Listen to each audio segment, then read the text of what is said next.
Open Studios Art Tour kicked off the events this weekend. Hear about featured artists who participated. And students flocked to Chumash Auditorium for a line dancing extravaganza. And also coming up, there has been a new rule change to the ASI and their format for the upcoming intramural sports season.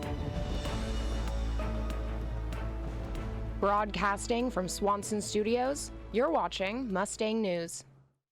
Hello and welcome to Mustang News TV. I'm Presley Allen. And I'm Kira Vargas. Now let's get into today's top stories. To start off our show today, we wanted to acknowledge the passing of our previous president, Warren J. Baker. Warren J. Baker, who was the youngest campus president in CSU history, passed away on Friday, October 7th at 84 years old. Baker was Cal Poly's 8th overall president. During his presidency, Baker enhanced both the stadium and student housing around campus. For the first time in 1993, Cal Poly was ranked the best public master's university in the West.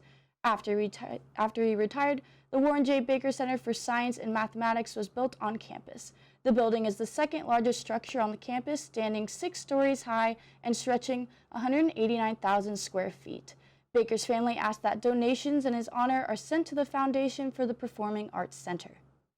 The SLO County Open Studios Art Tour began this weekend. Here's more information about studio tours and the artists participating.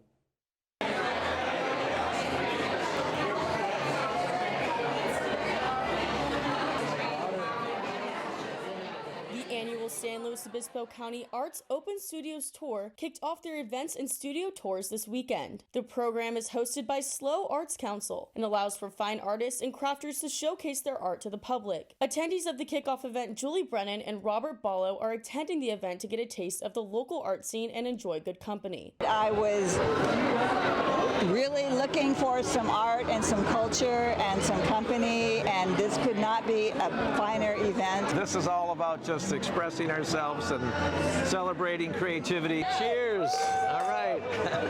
Local artist Carol Paulson's painting was featured at the kickoff event. It is a landscape oil painting of Whale Rock Reservoir. She says most of her pieces are inspired by the outdoors. A lot of my paintings are landscapes, or they're very nature-based, because I just love to be in nature. And for example, we were just at Lake Powell, and I couldn't wait to get home and paint. Just the feeling of being around.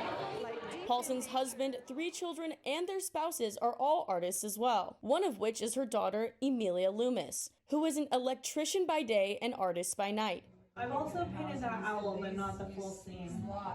Her own art pieces were featured at Paulson's studio on the art tour, a majority of them being collages she created. Although her job keeps her busy, Loomis finds value in making time for her creative side and is impressed by how many local artists signed up for the tour. I mean, it's really inspiring how many artists signed up in Los Osos and around the county, and I'm just in all support of everyone expressing themselves creatively in whatever way they choose. Presley Allen, Mustang News. Artists around the county will continue to host art studio tours this Saturday and Sunday. For more information, visit slocountyarts.org. The Cal Poly Country Line Dancing Club held its annual Harvest Hoedown Saturday, a fall tradition beloved by many students. Reporter Leave Kaloum explores why line dancing has prevailed throughout the years at Cal Poly. From the outside, the University Union seemed quiet last Saturday night, but inside Chumash Auditorium, the Cal Poly Country Line Dancing Club was cutting a rug for their annual Harvest Hoedown. The club puts on themed events every quarter that are open to the community, with dance lessons the first half of the night and an open dance after. Club President Kylie Wilson says the welcoming nature of line dancing contributes to its popularity. I think a lot of people really enjoy the community around line dancing, because line dancing is a lot of fun itself, but I think the community is just really amazing, and people really build off of each other and just enjoy dancing in the community and the club.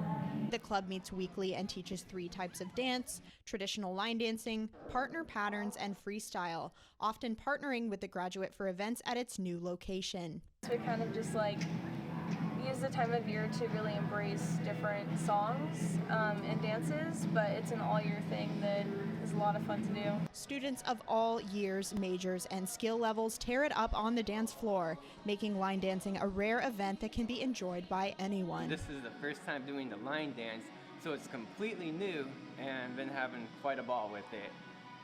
The moves, it's very energetic. We get a lot of exercise in the way, and a friendly community. Some may say dance expresses what can't be spoken in words. Dance and music is really what brings people together, and it's like a universal language. For Mustang News, I'm Leave Column.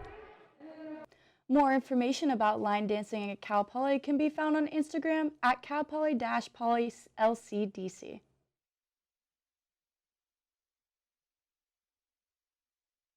The SLO County Arts Council hosted their events last weekend. Here's more information about art studios and local artists that participated. After the break, we'll take a look on ASI and intramural sports' new rule and league changes for the upcoming season.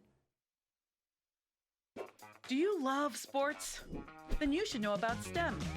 Because maximizing nutrition, analyzing peak muscle performance, calculating the perfect shot, and more are all made possible by science, technology, engineering, and math. In fact, there are more careers than ever in sports science. So if you have a passion for sports, then think about getting involved in STEM and improve everyone's game on and off the field. Get inspired at SheCanSTEM.com. COVID-19 has been a really long and difficult fight. It's definitely taken a toll on all of us. Right now, new variants are a lot more contagious and need to be taken seriously. Getting vaccinated and staying boosted is the best way to keep you protected from COVID-19 and help you stay out of the hospital. Even if you got COVID before, it's important that you go get your COVID booster. COVID shots are safe. Much safer than getting the virus. We can all do our part and get back to living. You can go to getvaccineanswers.org for more information. Welcome back to Mustang News TV. Now we have Sarah Kate McElroy with this week's weather forecast. Hello, today we have cloudy and foggy skies with a little bit of sun peeking out later in the afternoon. Today's high is 73 and the low is 55 with a 10% chance of precipitation. I know I felt the sprinkling this morning when I was walking to school. And the humidity will be up to 73% today and a little windy with 10-mile-per-hour winds. Looking over to the coast, we see that in Cayucos this morning, it's 63 with a low of 54. Same with Morro Bay. Then moving south a little bit into Avila Beach, there's a high of 72 and a low of 55. And then working down a little farther south, in both Pismo and Oceano, there's a high of 63 and a low of 55. And moving into our 5-day forecast, on Wednesday, we have a high of 72 and a low of 53 with clear skies and sun. Moving to Thursday, a high of 72 and a low of 54 with a little bit of cloudy weather. Moving into Friday, we have a high of 72 and a low of 52, but sunny skies. Then if we work our way over to Saturday and Sunday, we get a little cooler for Saturday with a low of 67, or a high of 67 and a low of 54, and it's a little cloudy, and then it raises back up a few degrees for Sunday with a high of 70 and a low of 53. This week is looking pretty consistent with partial clouds and sunny skies. I'm Sarah Kate McElroy with weather. Back over to you. ASI and intramural sports have made new rules and league changes for the upcoming intramural sports season. Reporter Angelina Salgado finds out why the new rule change was made. Anyone into sports? ASI Intramural Sports is back and will be kicking off the year starting Monday, October 3rd with the start of the new season. While intramural sports will be having a similar league as last year, ASI this year is introducing new rule changes and 2 new types of leagues. Anybody and everybody can choose whatever league they would like to, compared to co-recreational or a men's league or a women's league where you were essentially forced to pick or to be in the league that you most identify with. For those who identify with being non-binary, for example, that was a difficult process because they truly did not have a league that they could participate in. Intramural sports has changed the format as to how many girls and boys must play on the field, and has created 2 new types of leagues that will allow anyone to play without having to identify with a specific gender. ASI's projection of the impact of the new changes is a positive trend due to the inclusive nature of the rules. I think it's going to be a big positive impact in terms of participation numbers, and once again, adding to that inclusive, diverse, and open community that we want here at ASI. This new change has impacted how students will be performing on the field and how students will be interacting in the game. I think the rule change makes some sense in my mind. It, provides an opportunity for those who really want to play to just play as opposed to having the known leagues. I feel like with the new rule change, it can be somewhat unfair to girls who are playing sports just because if there's a lot more men, they're able to kind of dominate and maybe exclude women more. But I am excited that, I still have an opportunity to play, even it is with more guys. Hopefully it'll elevate the playing field a little.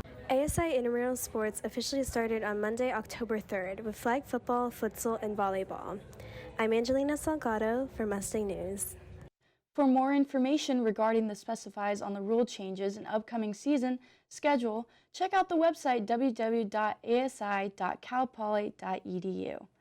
Coming up after the break, an inside look of how a D1 athlete balanced the life of school and their sport. We'll be right back.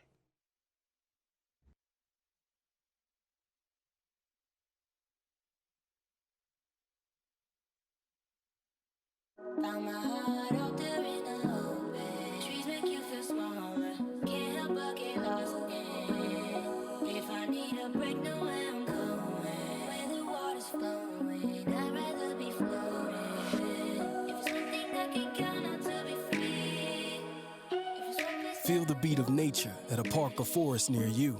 Find a forest and music inspired by nature at discovertheforest.org. Student athletes are busy between academics and athletics. Reporter Sarah Kate McElroy shows us more about the lives of these D1 students.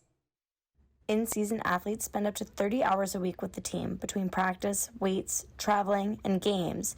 Student athletes have to find a balance between athletics and academics. Aiden Blair, a third-year business administration student on the swim team, says that the coach wants athletes to perform well in school and focus on classes before their sport. So the team came up with a program to promote extra study time and provide resources to students who might need it a little more than others. It's like if you're struggling with school, they'll put you on the program.